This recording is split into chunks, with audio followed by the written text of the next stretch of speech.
नमस्कार दोस्तों। राहुल गांधी जर्मनी पहुंच गए। राहुल गांधी जर्मनी पहुंचे तो वहां पर उनका स्वागत करने के लिए एयरपोर्ट से लेकर तमाम जगह पे सैकड़ों भारतीय मौजूद थे।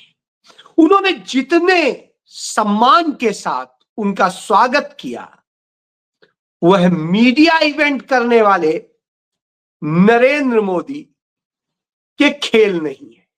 जी हां, लेकिन राहुल गांधी वहां गए क्यों हैं, इस बात को लेके खलबली मची हुई है भारतीय जनता पार्टी में, नरेंद्र मोदी गैंग में, और वो बौखलाया हुआ है। अब आपको लगेगा वो क्यों बौखलाया है राहुल गांधी के जर्मनी जाने से। 6 महीने में चौथी बार राहुल गांधी विदेश यात्रा पर गए, और राहुल गांधी की विदेश यात्राओं का खर्च भारत सरकार नहीं उठाती है। राहुल गांधी की यात्राओं का खर्च राहुल गांधी खुद उठाते हैं, यानी सरकार का पैसा वो बर्बाद नहीं करते हैं अय्यासी में। लेकिन सबसे बड़ा सवाल फिर वही कि राहुल गांधी गए क्यों। राहुल गांधी 2 कारण से गए। एक तो दुनिया के 125 से अधिक देशों की राजनीतिक पार्टियों का एक संगठन है। उस संगठन में भारत के इंडियन नेशनल कांग्रेस यानी भारतीय राष्ट्रीय कांग्रेस का एक बहुत अहम प्रभावी स्थान है, क्योंकि जब पंडित जवाहरलाल नेहरू ने गुट निरपेक्ष आंदोलन शुरू किया था तो 125 देश उनके पीछे खड़े हुए थे, और जो राजनीतिक पार्टियां उनके साथ आई थी वो वही राजनीतिक पार्टियां थी जिन्होंने उन देशों को आजाद कराया, उस देश के बनाने में एक महान योगदान दिया।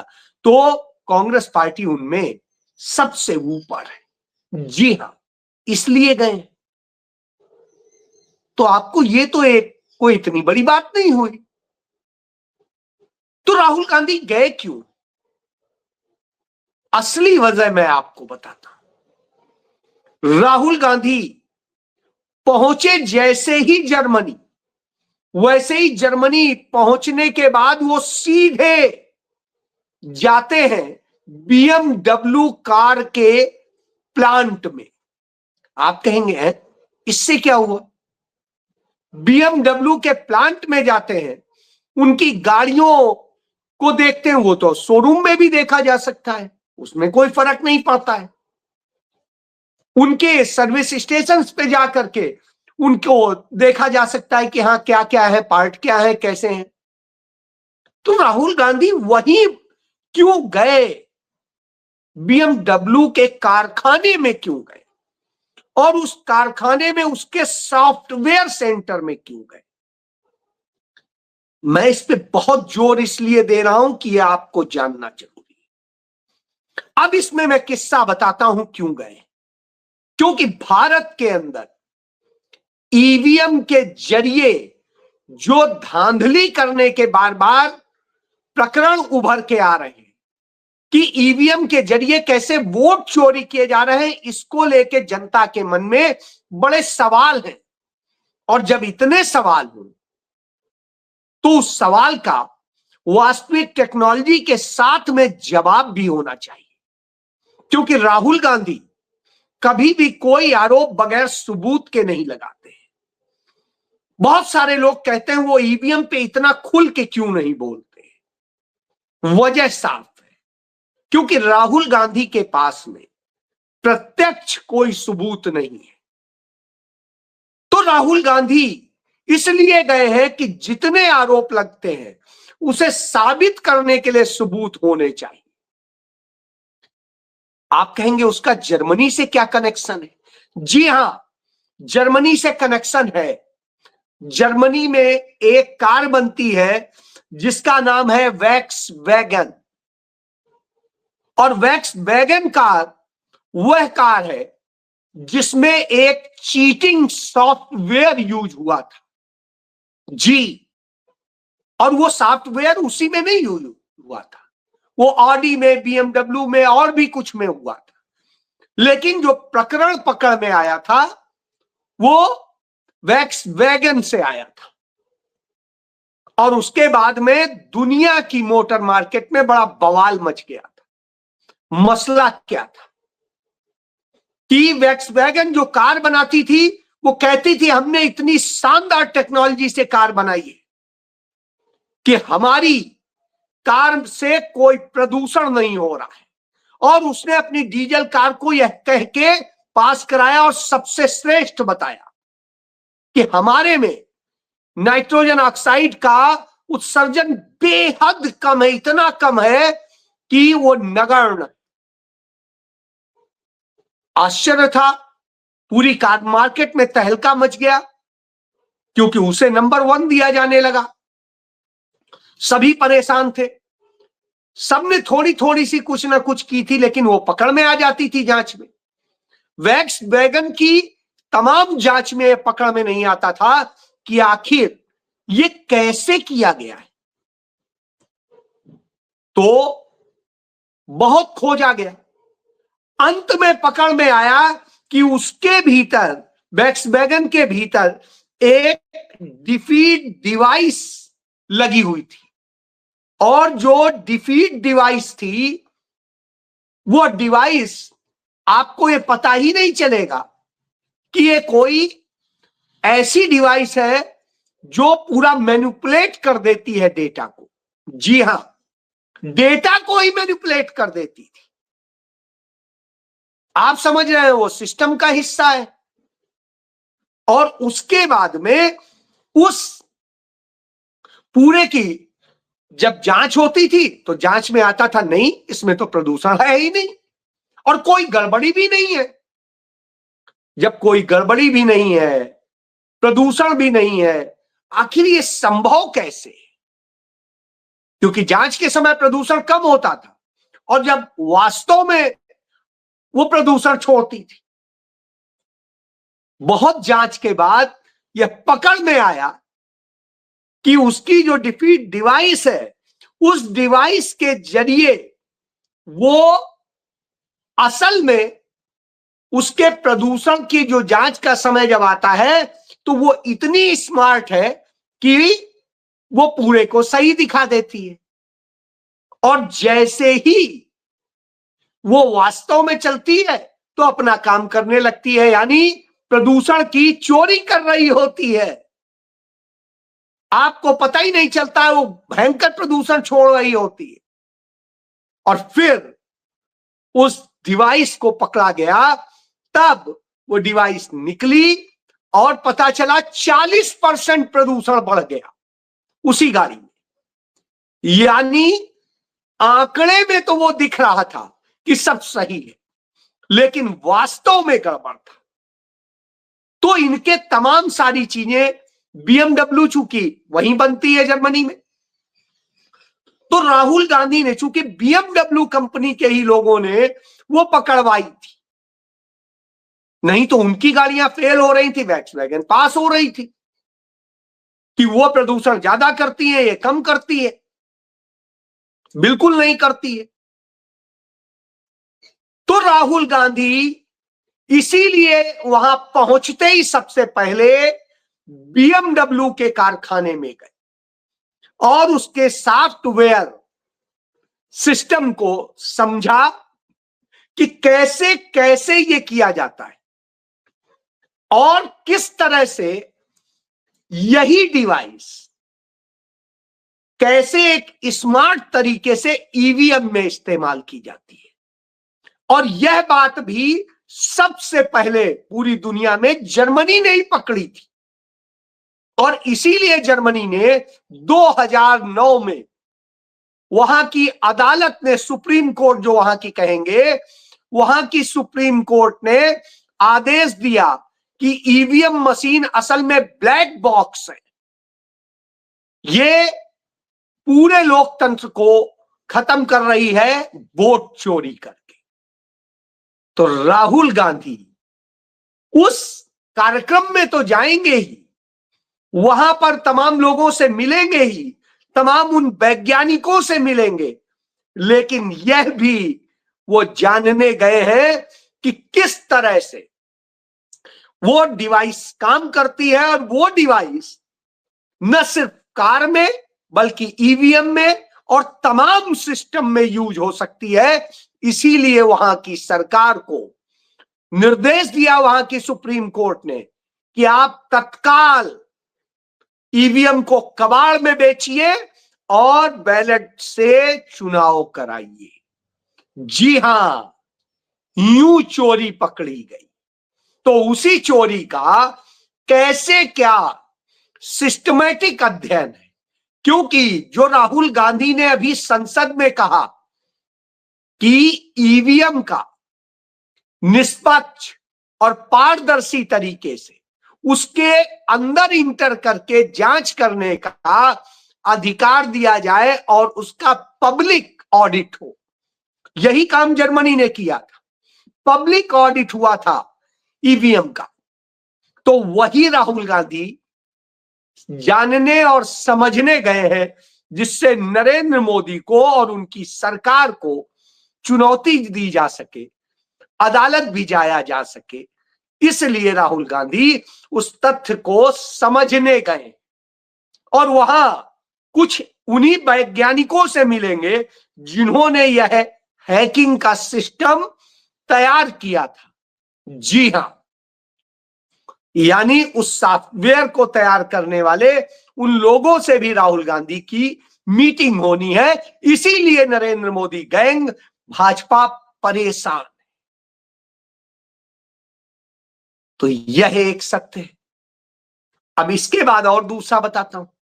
नरेंद्र मोदी सरकार तो सब कुछ हैक कर लेती है, ये किसी से छिपा नहीं है। आपने नेशनल हेराल्ड मामले में देख ही लिया कि कैसे एक झूठा केस बनाया गया, और जो खुद कानून का उल्लंघन करके राहुल गांधी पे आरोप लग रहा है कि उन्होंने कानून के तहत मनी लॉन्ड्रिंग की, लेकिन मनी लॉन्ड्रिंग उन्होंने की या नहीं की, सरकार ने जरूर की, हैक करके उस कानून को।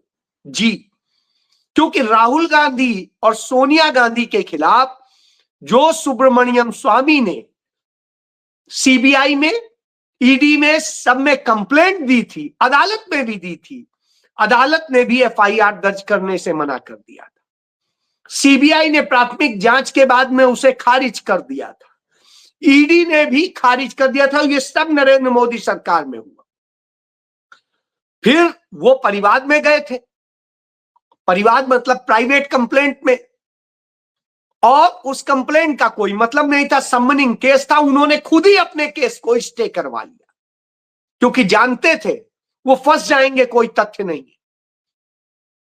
तो भाजपा के सांसद थे नरेंद्र मोदी पे, और नरेंद्र मोदी का भी इंटरेस्ट था गांधी नेहरू परिवार को बदनाम करने का।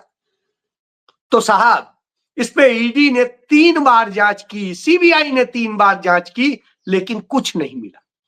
और 2021 आते आते उसने केस को खत्म कर दिया था। जो उसकी फाइलें हैं, डॉक्यूमेंट्स हैं, जो अदालत ने लिखे हैं, पैरा नंबर 318 से लेके 336 तक जो लिखा है, उसमें साफ साफ है 38 तक कि सीबीआई और ईडी ने जितनी जांच की थी उनमें कहा था इसमें तो हुआ ही नहीं है कोई मनी लॉन्ड्रिंग, कोई भ्रष्टाचार नहीं है, कोई फोर्जरी नहीं। बावजूद इसके 2021 में नरेंद्र मोदी ने जबरन दबाव डालकर ईडी से एफआईआर दर्ज करवाई। चलिए भाई, एफआईआर दर्ज हो गई। एफआईआर दर्ज हो जाने के बाद, एफआईआर नहीं, सॉरी, ईसीआर, क्योंकि ईडी ईसीआर दर्ज करती है, एफआईआर नहीं। एफआईआर पुलिस या सीबीआई दर्ज करता है।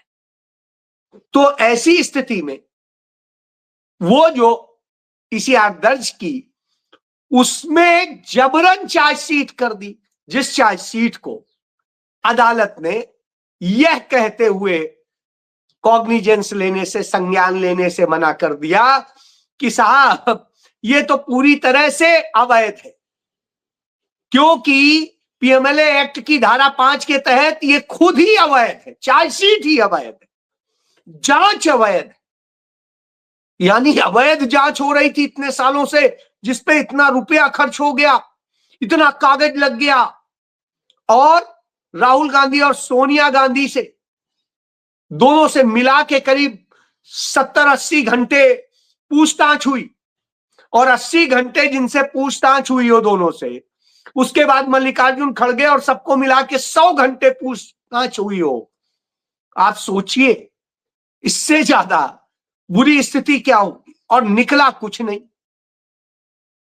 तो आपने अभी देखा ही अक्टूबर महीने में, तब इन्हें लगा तो इन्होंने एक एफआईआर ईओडब्ल्यू दिल्ली ब्रांच में करा दी। लेकिन साहब, अपराध की जांच करने के पहले एफआईआर होनी चाहिए कि जांच होने के बाद होती है?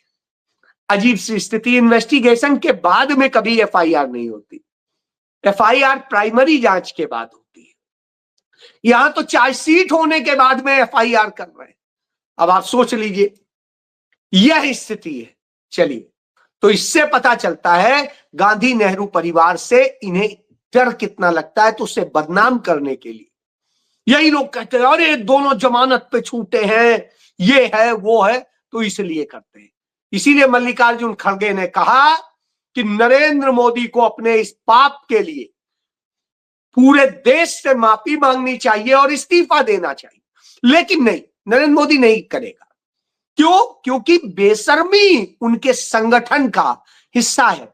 इसीलिए शायद बेशर्म जनता पार्टी कहलाती है, बेशर्म जुमला पार्टी। तो ये बेशर्म जुमला पार्टी से आप कोई उम्मीद मत करिए। बहरहाल, उम्मीद मत करिए की बात कह रहा हूं तो बिल्कुल उम्मीद मत कीजिए। अब इन्होंने संसद में एक बिल पेश किया है। वो बिल पेश किया है एटॉमिक एनर्जी को लेकर के, कि परमाणु की जो ऊर्जा है उसको लेकर के सब निजी हाथों में दे दिया जाए। चलिए भाई, पहली बात तो निजी हाथों में पूरी दुनिया में कहीं पर भी परमाणु ऊर्जा नहीं दी जाती, लेकिन अडानी चाहते हैं। तो अडानी के लिए, अडानी ने उसमें इंटरेस्ट जाहिर किया, तो साहब सरकार 1 महीने के भीतर यह बिल ले आई।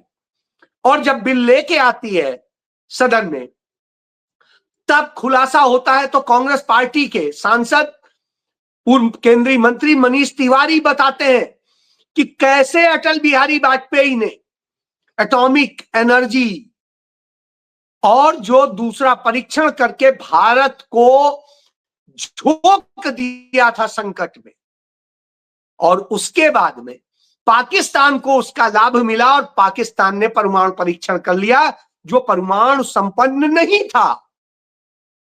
और यही नहीं, भारत को नुकसान हुआ। और जब भारत सरकार परमाणु सुरक्षा से रिलेटेड बिल लेके आई तो इन्होंने विरोध किया था। वही लोग अब इसे निजी हाथों में देने की बात कर रहे हैं। और उसमें सबसे बड़ी बात कि जो नागरिकों की सुरक्षा की जिम्मेदारी होती है, उन लोगों की जो इस पर काम कर रहे होते हैं, उस कंपनी की, उसके मालिकों की, तो उनको उससे पूरी तरह मुक्त कर दिया है कि इस देश के लोग मर जाएं तो मर जाने दीजिए, साइड इफेक्ट होते हैं न्यूक्लियर के तो हो जाने दीजिए, और रेडिएशन से मरे, किसी चीज से मरे, कोई फर्क नहीं पड़ता। न विदेशियों जो इन्वेस्ट करेंगे उन पर कोई फर्क पड़ेगा, ना ही भारत में जो उनका पार्टनर होगा उस पर कोई फर्क पड़ेगा। यानी पूरी तरीके से भारत के लोगों को भाड़ में झोंकने का काम कर दिया। इसके अलावा इन्होंने मनरेगा में तो नाम, गांधी से तो नफरत है ही, और इस तरह की। तो आज पूरे देश में पश्चिम बंगाल से लेके गुजरात तक और गोवा से लेकर के असम तक, हर जगह, हर राज्य में कहीं गांधी का नाम चोरी करने से और कहीं गांधी नेहरू परिवार को बदनाम करने को लेकर ईडी की फर्जी कार्रवाई करने का आरोपित बनाने के खिलाफ कांग्रेस ने जगह जगह प्रदर्शन किया है। संसद में भी आज प्रदर्शन हुआ है, संसद भवन परिसर में। तो अब आप समझ लीजिए, घिरे हुए चोर बौखला रहे हैं, क्योंकि राहुल गांधी इनकी चोरी पकड़ने और दुनिया में भारत के लिए एक सम्मानजनक स्थिति बनाने के लिए गए हुए, अपने पैसे से, सरकार के पैसे से नहीं। और राहुल गांधी वहां पर भारत में कैसे निवेश आए और सुधरे, इसके लिए काम करेंगे, क्योंकि भारत की अर्थव्यवस्था को भी नरेंद्र मोदी ने बर्बाद कर दिया है।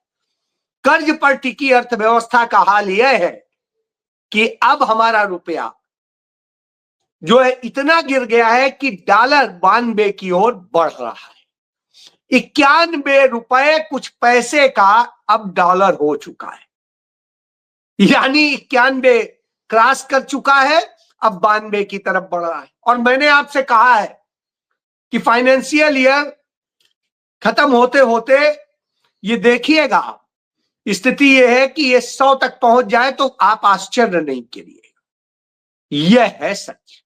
तो आपको जानना चाहिए आपके बच्चों का भविष्य कैसे बर्बाद किया जा रहा है, कहीं प्रदूषण से, कहीं नौकरियां न देके, कहीं सभी को आउटसोर्स करके और पूरे देश को ही आउटसोर्स कर देने की इस नीति के जरिए, और चुनाव जीतने के लिए चोरी वाले हिडन जो है डिफीट सॉफ्टवेयर यूज किए जा रहे हैं। जी, वही चोरी पकड़ने राहुल गांधी जाते हैं तो ये डरने लगते हैं, समझ लीजिए। जय